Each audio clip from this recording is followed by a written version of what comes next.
Price God. ஆண்டவர் இயேசு கிறிஸ்து நாமத்தினாலே வாழ்த்துக்கள். வசனத்தை வாசிக்கணும். 1 ராஜாக்கள் புஸ்தகம் 11ஆம் அதிகாரம் வசனம் 9. ஆகையால் இஸ்ரவேலின் தேவனாகிய கர்த்தர் சாலமோனுக்கு 2 விசை தரிசனமாகி அந்நிய தேவர்களை பின்பற்ற வேண்டாம் என்று கட்டளையிட்டிருந்தும் அவன் கர்த்தரை விட்டு தன் இருதயத்தை திருப்பி என்று சொல்லி இங்கே கர்த்தர் வார்த்தை பார்க்கிறோம். தாவீது பாவத்தில் விழுந்த பொழுது ஆண்டவராகிய தேவன் நாத்தான் மூலமாக தீர்க்கதரிசி மூலமாக சென்று எச்சரித்தார். அப்படி எச்சரித்த பொழுது தாவீது மனம் திரும்பி தேவனிடத்தில் ஒப்புரவாகினார் என்று சொல்லி நாம் பார்க்கிறோம்.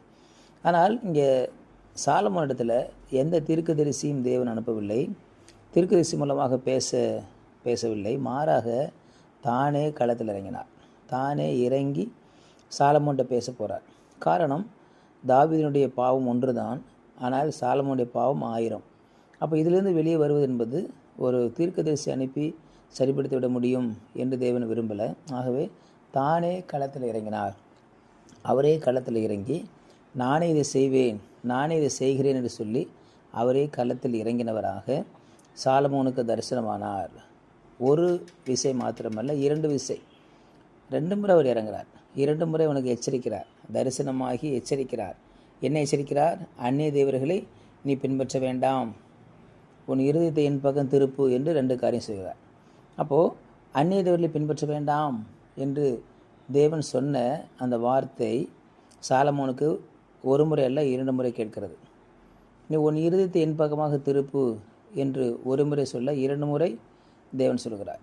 எந்த காரியமே 1 முறை சொல்லி விடுவது என்பது ஒருவேளை கேட்கலன்னு சொல்லலாம், நீங்கள் சொன்ன வார்த்தையுடைய காதுக்கு வரலை, எட்டலை அல்லது புரியலை, அப்படி பல முறை சொல்ல முடியும். ஆனால் தேவன் 2 முறை சொல்கிறார். வேதத்தில் எங்கெல்லாம் 2 முறை எழுதப்பட்டிருக்கு, மெய்யாகவே மறுபடியும் எங்கெல்லாம் எழுதப்பட்டிருக்கிறதோ அதெல்லாம் மிக முக்கியமானதாக இருக்கிறது. அப்போ 2 முறை தேவன் விளம்புகிற பொழுது, 2 முறை தேவன் சொல்லுகிற பொழுது, 2 முறை தேவன் காரியங்களை சொல்கிற பொழுது அது மிக முக்கியத்துவம் பெறுவதாக இருக்கிறது. இங்கே தேவன் 2 முறை சொல்லுகிறார். அப்படி என்றால் அது ஆணித்தரமானது. நீ கண்டிப்பாக கீழ்ப்படியணும், நீ கேட்கணும். அந்நிய தேவர்களை பின்பற்ற கூடாது. அது நரகத்துக்கு கொண்டு போகும். சாபத்தீரானது, அது பொல்லாப்பானது. நீ ஒரு ராஜாவாக இருந்தவன், அரசாளுகை செய்தவன், தேவாலயத்தை கட்டினவன், உலகம் பிரமிக்கத்தக்க அளவிலே ஒரு மிகப்பெரிய ஆலயத்தை உன்னால் கட்ட முடிந்தது என்று சொன்னால் நீ சாதாரண ஆள் கிடையாது. நீ மிகப்பெரிய ஒரு ஊழியத்தை செய்திருக்கிறாய், மிகப்பெரிய ஒரு காரியத்தை செய்திருக்கிறாய் என்று சொல்லி அவனை மெச்சுக்கொள்கிறார். ஆனால் இவன் செய்த காரியம் என்ன? கீழே விழுந்து விட்டார், சாக்கடையில் விழுந்து விட்டார், மிகவும் மோசமான ஒரு பள்ளத்தாக்கில் விழுந்து விட்டார். ஆகவே தான் ஆண்டவர் அவர் எழுப்புகிறார்.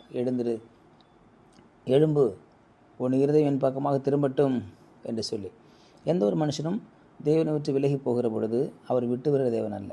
இன்னொன்று, ஆண்டவராகிய இயேசு கிறிஸ்து எந்த ஒரு மனுஷனையும் எந்த ஒரு சீசனும் என்னை விட்டு விலகி போ, பிசாசை தவிர மற்ற எவரையும் என்னை விட்டு போன்னு சொல்லலை. பிசாசு மட்டும்தான் சொன்னார். என் அப்பாலை போய் சாத்தானே என்று சொன்னார். பிசாசு தான் சொன்னார். ஒரு முறை பேதுருவை பார்த்து சொன்னார், அப்பாலை போய் சாத்தானே சொன்னார். அது பேதுருவை சொல்லலை, பேதுருக்குள்ளிருந்து சாத்தானை சொன்னார்.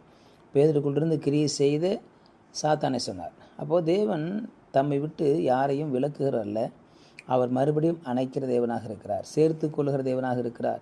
இன்றைக்கு அரசியல் கட்சிகளெல்லாம் கட்சி விட்டு விளக்குறாங்க, பிரிக்கிறாங்க, பிரிஞ்சு போகிறாங்க, விலகி போகிறாங்க, போன்னு சொல்லி வெளியேற்றுகிறார்கள். ஆனால் தேவன் ஒருவொழுதும் தன் ராஜ்யத்தை விட்டு எந்த ஊழியக்காரனும் எந்த விசுவாசியும் விலக்குகிற தேவன் அல்ல.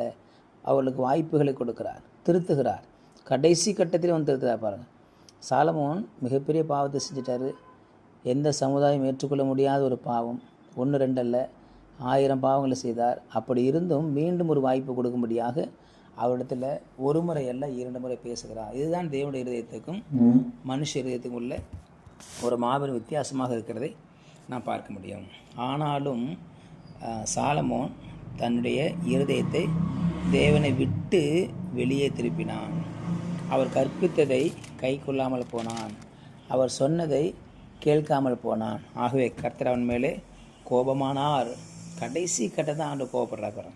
கடைசி கட்டத்தில் வாய்ப்புகளை கொடுத்து திருத்தணும், சரிப்படுத்தணும், மீட்டெடுக்கணும் என்பதில் தீவிரமாக இருக்கிறார். ஆனால் கடைசி நேரத்தில் அவர் கோபமாகிறார். தேவன் நம்முடைய வாழ்க்கையில் கூட, ஊழியத்தில் கூட, குடும்பத்தில் கூட அநேக முறை எச்சரிப்பார். இதை செய்யாத, வேண்டாம், உணர்த்துவார், எச்சரிப்பார். ஆனால் மீண்டும் செய்கிற பொழுது தேவன் கோபப்படுவார். தேவன் கோபப்பட்டார்னா நாம் அவருக்கு முன்னாக நிற்க முடியாது. அவர் பட்சிக்கிற அக்கினியாக இருக்கிறார். இரக்கத்தில் ஐஸ்வர்யம் உள்ளவர், அதே நேரத்தில் பட்சிக்கிற அக்கினி ஆகிறதுக்கு ரொம்ப ஜாக்கிரதையாக இருக்கணும். ஜாக்கிரதையாக இருந்த கத்திரி ஊழியத்தை கட்டுவோம். கத்திரமே ஆசையை பரிசுப்பிக்கலாம். பரிசுப்பிக்க நாளுக்கு கஷ்டத்தில் பண்ணுகிறோம். கேட்ட பார்த்து நன்றி ஆண்டவரே. நீர் இரக்கத்தில் ஐஸ்வர்யம் உள்ளவர், ஆனால் பட்சிக்கிற அக்கினி நான் ஜாக்கிரதையாக ஊழிய செய்ய உதவி செய்யும். இயேசு நாமத்தில் பிதாவே, ஆமேன் ஆமேன். You will be succeeded.